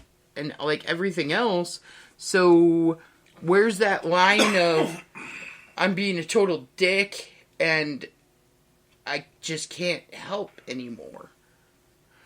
But okay, Because you know in your heart of hearts and in your soul that if it comes to somebody else, a stranger, and your family, and you're in the process of that's the last you've got for the end until the end of the month, your family has to come first. If you could do for others, then you would. That is known. That is known in the hierarchies. I mean, that's known with your own spirit guides. I mean, that boils down to your own guilt. That's guilt tripping yourself. Mm-hmm. So you do what you can when you're able to. And if you're not able to at that given moment in time, then that's something that you have to come to terms with in your own head and your own heart and in your own soul. So it's almost like just as long as you do what you can when you can and forgive yourself for the things you can't, then you're solid. But you also got to think about what you can do. That's the thing. Yeah, You I actually mean, have if to it's put thought into it. realistic. 'Cause, Yeah. like, If if I only have enough to buy, let's say, or if I'm going in to buy a sandwich and it's 2 pieces, and there's a guy outside the store with a sign that says, hungry, we'll do anything. Well, okay, I bought a sandwich. 90% of the times these sandwiches, they come in 2 pieces. Give them half. half. Like, So basically, as long as you're not a greedy asshole, then you're solid. Like, And it's also the but it's determination too. differentiating levels of that as well. Yeah. Okay. Yeah, it's also differentiating too. Is the person truly? Because there are scammers out there. I mean, so you got to be careful with that. But at the same time, the kid I'm talking about when I said that sandwich thing, this was this happened at Fred Meyer's, and when I went into Fred Meyer's, there was no carts.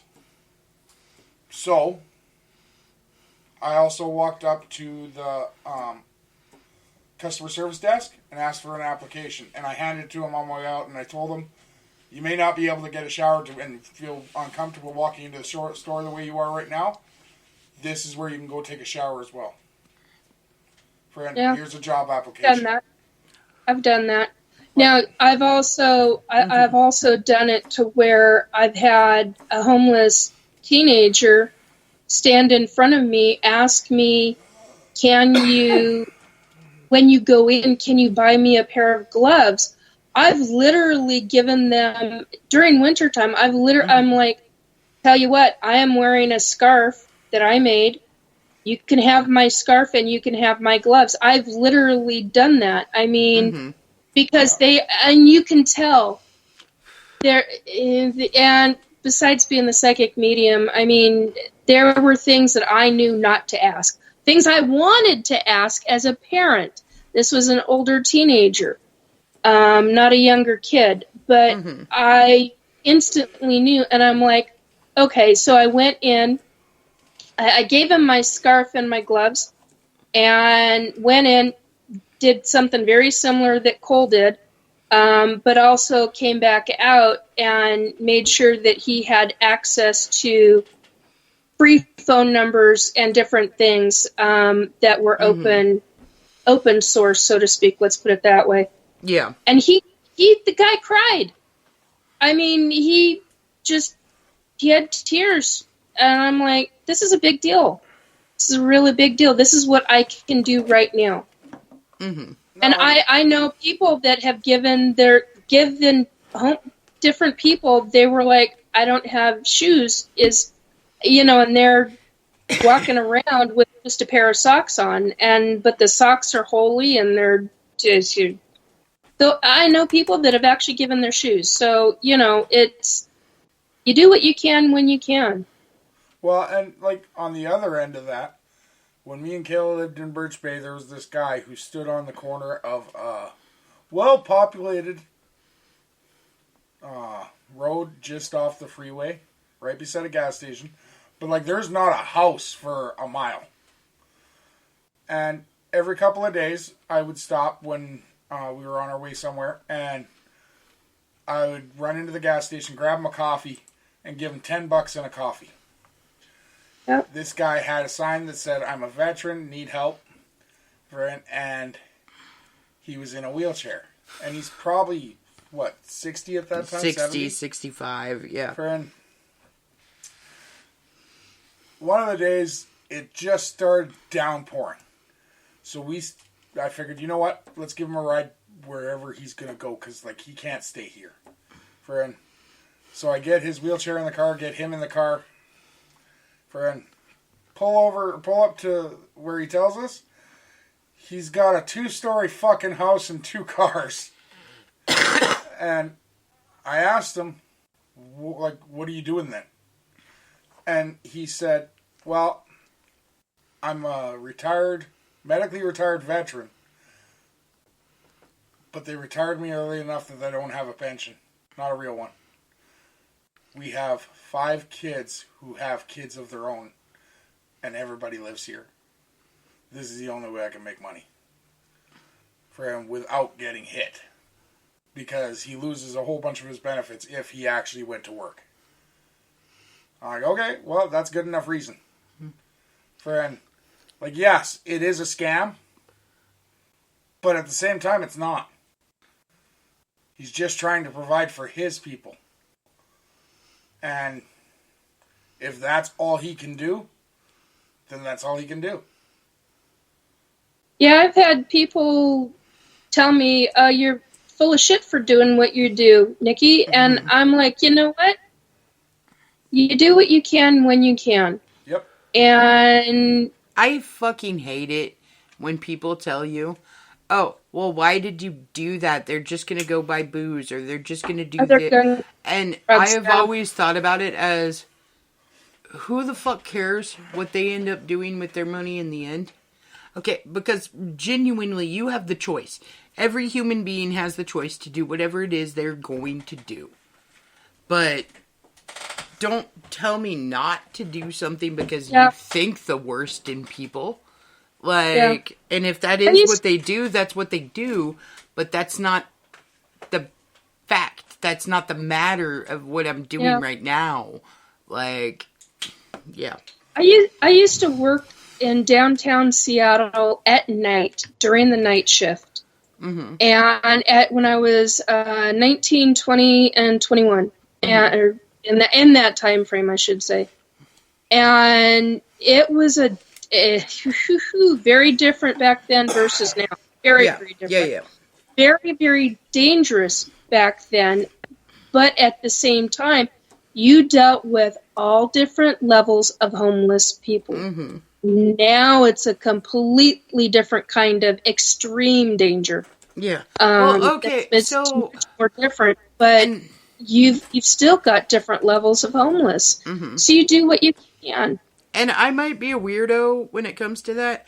I have never once thought about the danger portion of things. I don't think that way. I don't think about, a person potentially having a knife or, any of these things. None of that ever crosses my mind. It never has. So I'll be that dumbass, and I will say dumbass, that will walk down, the boardwalk in the middle of the night and never think I'm in danger, even though there's the huge possibility of somebody coming up and shanking me and stealing my shit.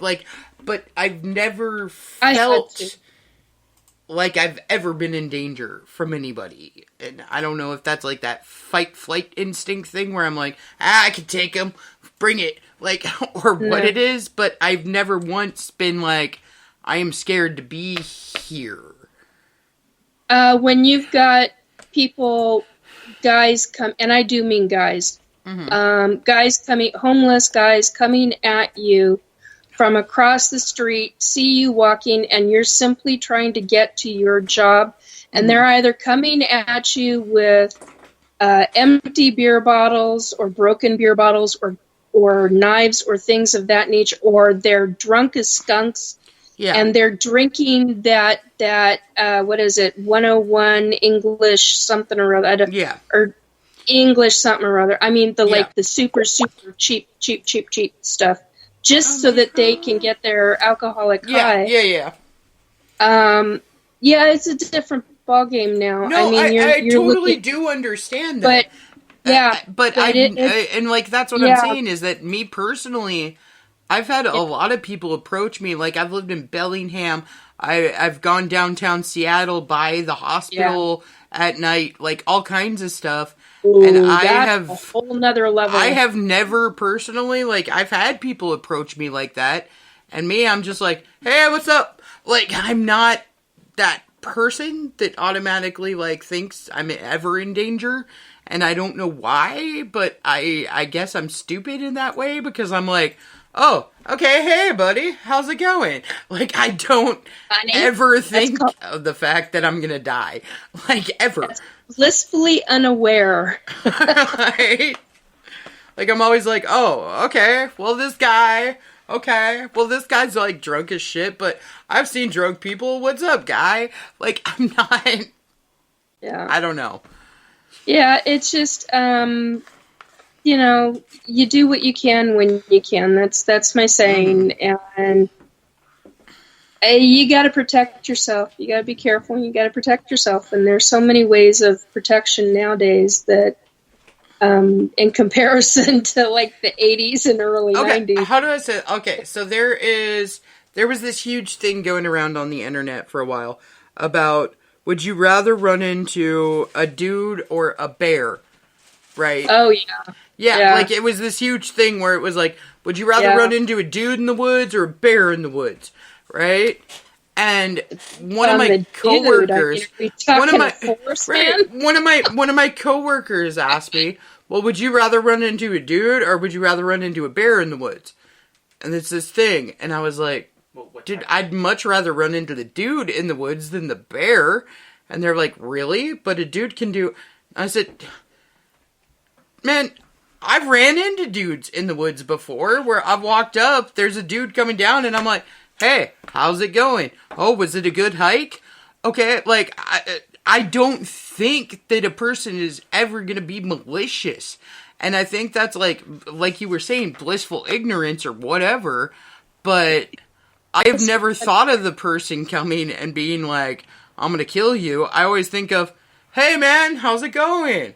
Like, and they were like, okay, well, fine. Then let's say you go into your house and there's a guy sitting on the table or a bear sitting on the table.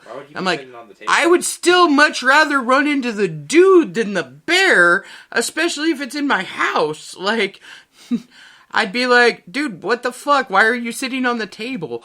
And that would be our conversation. Yeah. It wouldn't be... You're just mad because the bear wouldn't answer you. No, the bear would, like, be like, rawr. And I'd be like, ah! Okay, but... It's much easier to get a guy out of your house than a bear. Right? Guys, not necessarily. Yeah, just tell me you want to pay rent. We do have to end it now. We are 8 minutes over. Oh, damn. Oh, that happened quick. Friend, oh, wow. moral of tonight's show, I guess, would be, friend... If you ran into Be a careful. bear or a man... No, hold on. Based off of what happened with Nikki and what she was told and everything else we talked about tonight, I'm going to use a line from an older movie. Be excellent to each other. Oh, wow. Nice. All it takes, guys. Be excellent to each Be other. excellent. Be excellent, yeah. So, next week we will be back with I'm not sure yet, and a little bit of we don't know. So, Great topics.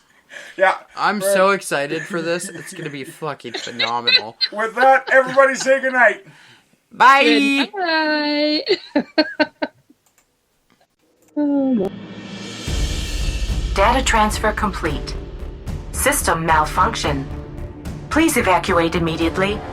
Program terminated.